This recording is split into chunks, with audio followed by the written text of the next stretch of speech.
സൂര്യൻ ഉദിക്കാനുള്ള സമയം ആവുകയാണ്. സൂര്യൻ ഉദിച്ചു കഴിഞ്ഞാൽ 2 റക്അത്ത് ഇശ്റാഖിന്റെ സുന്നത്ത് നിസ്കരിച്ചാൽ അവൻ അല്ലാഹു നൽകുന്നത് പരിപൂർണമായ ഉംറയുടെ പ്രതിഫലമാണെന്ന് മുഹമ്മദുർ റസൂലുള്ളാഹ്.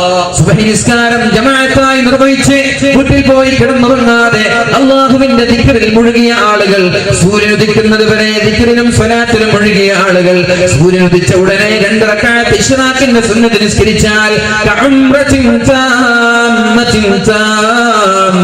പരിപൂർണമായ ഉംറയുടെ പ്രതിഫലമാണ് അല്ലാഹു അവർക്ക് നൽകുന്നത്. ഹജ്ജിന് പോവേണ്ട അല്ലെങ്കിൽ മക്കത്തേക്ക് പോകേണ്ട ആവശ്യമില്ല.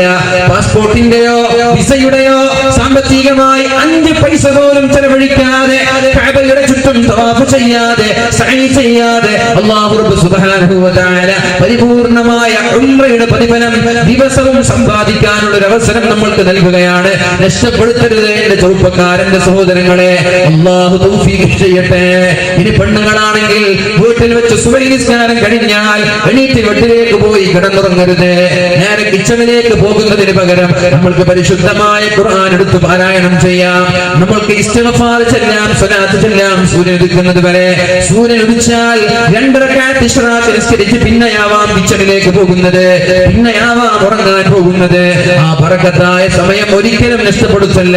അല്ലാഹു തൗഫീഖ് ചെയ്യട്ടെ. നമ്മൾക്ക് ഖുർആൻ ഓതാൻ സമയം കിട്ടാറില്ല. എന്റെ ആ സുബഹിക്ക് ശേഷമുള്ള ഉറക്കാണ് കാരണം. ആ സമയത്ത് ദിക്റ് ചെല്ലാനും ഖുർആൻ ഓതാനും ഒരുപാട് സമയം കിട്ടാറുണ്ട്. എത്ര വലിയ വെറുതാണെങ്കിലും ആ ഒരു സമയത്ത് ചൊല്ലിത്തീർക്കാൻ നമ്മൾക്ക് സാധിക്കാറുണ്ട്. പക്ഷേ എന്തെങ്കിലും ഒരു കാരണത്താൽ ആ സമയത്ത് നമ്മൾക്ക് ചെല്ലാൻ കഴിയുന്നില്ലെങ്കിൽ പിന്നെ മഗ്രിബ് വരെ ഓതാനോ അതിന് പകരം വെക്കാനോ സമയം കിട്ടാറില്ല. അത് സുബഹിക്ക് ശേഷമുള്ള സമയത്തിന്റെ ബർക്കത്താണെന്ന് ഓരോ ആളുകളും തിരിച്ചറിയണം. അല്ലാഹു തൗഫീഖ് ചെയ്യട്ടെ. പിന്നെയോ പരിശുദ്ധമായ ദുഹാ നിസ്കാരത്തിന്റെ സമയമായി. സൂര്യൻ ഉദിച്ച് 20 മിനിറ്റ് കഴിഞ്ഞാൽ ദുഹാ നിസ്കാരത്തിന്റെ സമയമായി. 4 റക്അത്ത് സുന്നത്ത് നിസ്കരിക്കാം. നമ്മൾക്ക് സ്കൂളിലേക്ക് പോകുന്ന വിദ്യാർത്ഥികൾ, ജോലിക്ക് പോകുന്ന ചെറുപ്പക്കാർ, കൂലിപ്പണിയാവട്ടെ, ഷോപ്പിലേക്കാവട്ടെ, കച്ചവടത്തിനാവട്ടെ, അടുക്കളയിലേക്ക് പോകുന്ന സ്ത്രീകളാവട്ടെ, സൂര്യൻ ഉദിച്ച് 20 മിനിറ്റ് കഴിഞ്ഞാൽ ഒന്ന് വുളൂ ചെയ്തിട്ട് 2 റക്അത്ത് ദുഹാ നിസ്കരിച്ച് സലാം വിടാം. വീണ്ടും 2 റക്അത്ത് ദുഹാ നിസ്കരിച്ച് സലാം വിടാം. അല്ലാഹുവിന്റെ ഹബീബ് ദുഹാ നിസ്കരിച്ചിരുന്നത് 4 റക്അത്ത് ആയിരുന്നു. 8 റക്അത്ത് വരെ നിസ്കരിക്കാമെങ്കിലും 4 റക്അത്ത് അല്ലാഹുവിന്റെ ഹബീബ് നിത്യമായി നിസ്കരിച്ചിരുന്നു എന്ന് മഹദിയായ ആയിഷ ബീവി റളിയല്ലാഹു അൻഹാ. നമ്മൾ വുളൂ ചെയ്ത് 4 റക്അത്ത് ദുഹാ നിസ്കരിച്ച് നമ്മൾക്ക് സ്കൂളിലേക്ക് പോവാം, ജോലിക്ക് പോവാം, നമ്മുടെ പാടങ്ങളിലേക്ക് പോവാം, വയലുകളിലേക്ക് പോവാം.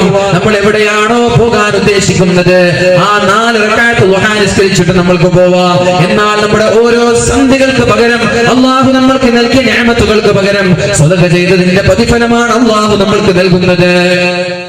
പിന്നെ ളുഹറിന്റെ സമയമായാൽ ഉടനെ ളുഹറിന് മുമ്പ് 4, ളുഹറിന്റെ ശേഷം 4 ജമാഅത്തായി നിസ്കരിക്കാൻ നമ്മൾ സമയം കണ്ടെത്തണം. പിന്നെ അസ്റിന്റെ മുമ്പ് 4 അസ്ർ നിസ്കാരം ജമാഅത്തായി പങ്കെടുത്ത് വൈകുന്നേരങ്ങളിൽ കളിക്കേണ്ടവർക്ക് കളിക്കാമല്ലോ. ചെറുപ്പക്കാരാ, വൈകുന്നേരങ്ങളിൽ കളിക്കുന്നത് നമ്മുടെ ആരോഗ്യത്തിന് നല്ലതാണ്. പാടങ്ങളിൽ പോയി പിക്കാക്സോ കൈകോട്ടോ പിടിക്കാത്ത ആളുകൾ, പാടങ്ങളിൽ പോയി ജോലി ചെയ്യാത്ത ആളുകൾ, വിയർപ്പ് ശരീരത്തിൽ നിന്ന് വിയർപ്പൊലിക്കാത്ത ആളുകൾ, അവർക്കാണ് വൈകുന്നേരങ്ങളിൽ ആരോഗ്യം സൂക്ഷിക്കാൻ വേണ്ടി കളിക്കുന്നതിൽ പരിശുദ്ധമായ ഇസ്ലാം ഒരിക്കലും എതിർപ്പില്ലല്ലോ.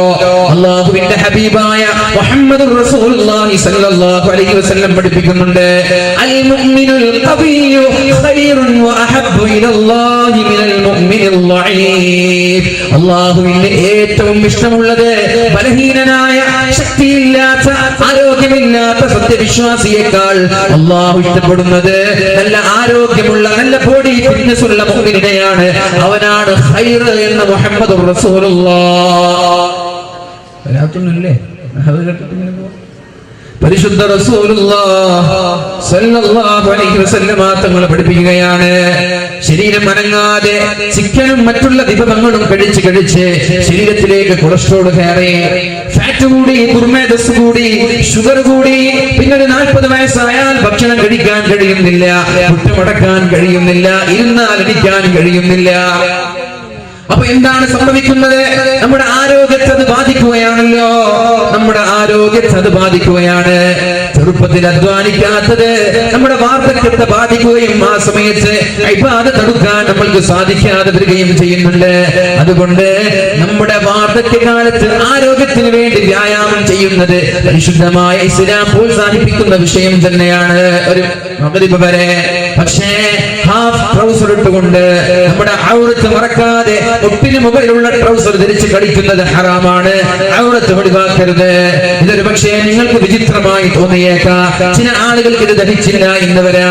എന്റെ ഒരു ട്രൗസർ ഇട്ട് കളിച്ചാൽ എന്ത് പ്രശ്നമെന്ന് ചോദിച്ചേക്കാം. പക്ഷേ ഇത് ദീനിന്റെ നിയമമാണ്.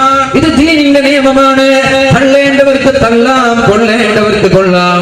ഹിജാബ് ആണെങ്കിലും വസ്ത്രമാണെങ്കിലും പർദ്ദയാണെങ്കിലും പൊതു റോഡുകളിലുള്ള നൃത്തങ്ങളാണെങ്കിലും ദീനിന്റെ നിയമമാണ് ഇവിടെ പറയുന്നത്.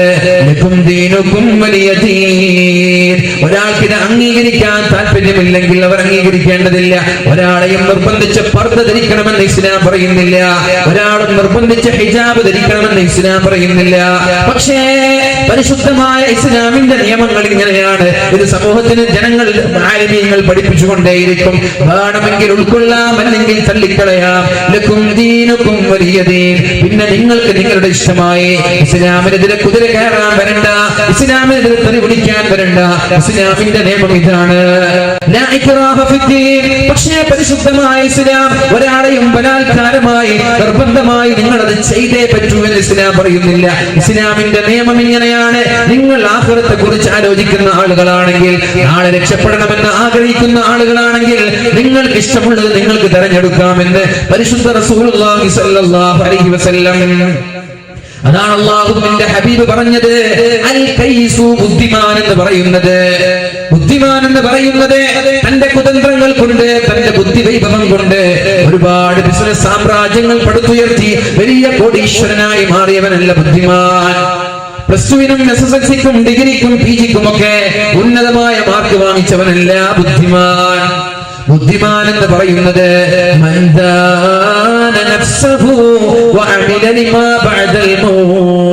ഈ ശരീരം മരിക്കാനുള്ള ശരീരമാണ്.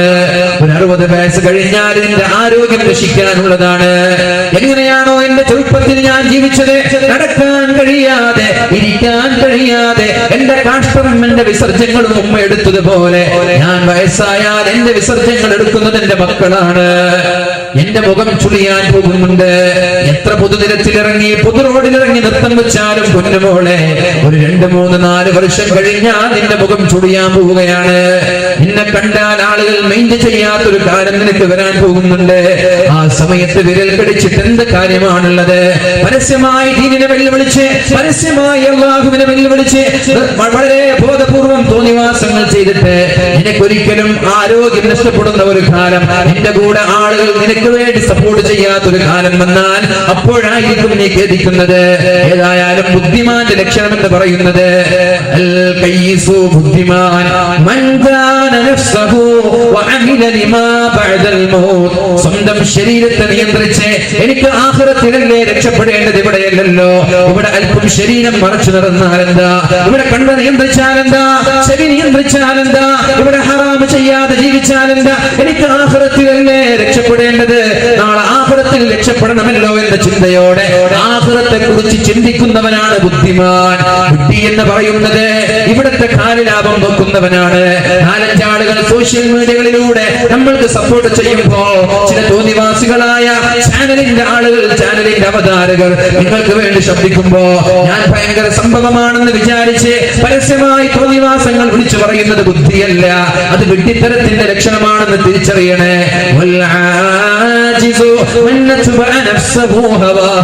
സ്വന്തം ശരീരത്തെ, സ്വന്തം ശരീരം എന്താണോ പറയുന്നത് അതേപോലെ ശരീരത്തെ ഇങ്ങനെ അഴിച്ചുവിടുന്നവർ ശരീരം പറയുന്നത് കേൾക്കുക. എന്നിട്ട് പറയാണ് അല്ലാഹുവിന്റെ സ്വർഗത്തിൽ ഞാൻ എത്തുമെന്ന്. ഉസ്താദുമാരുടെ പ്രഭാഷണങ്ങളിലെ സ്വർഗമാണ് സ്വർഗമെങ്കിൽ ആ സ്വർഗം ഞങ്ങൾക്ക് വേണ്ട എന്ന് പറയുന്ന ആളുകളില്ലേ? ചുമ്മയാൽ പതിക്കുന്ന മൂക്കാണ് ഇസ്ലാമെങ്കിൽ ആ ഇസ്ലാം എനിക്ക് വേണ്ട എന്ന് പറയുന്ന ആളുകളില്ലേ? സ്വന്തം ശരീരം പറയുന്നത് പോലെ ജീവിച്ച് തോന്നിവാസങ്ങൾ എല്ലാം ചെയ്തു കൂട്ടി നാളെ അല്ലാഹുവിന്റെ കോടതിയിൽ രക്ഷപ്പെടുമെന്ന് വിചാരിക്കുന്നവർ വിഡ്ഢികളുടെ ലോകത്താണെന്ന് മുഹമ്മദുർ റസൂലുള്ളാഹ്